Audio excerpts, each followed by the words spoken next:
O Coletor de Ovos. Livraria.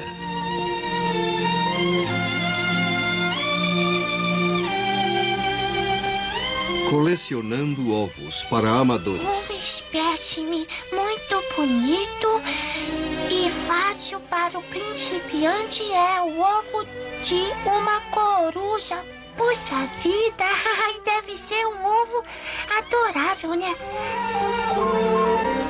A coruja vive em casas velhas, celeiros e igrejas. É uma criatura inofensiva que se alimenta de pequenos roedores. O que é um roedor? Ah, já sei. Deve ser algum tipo de flor.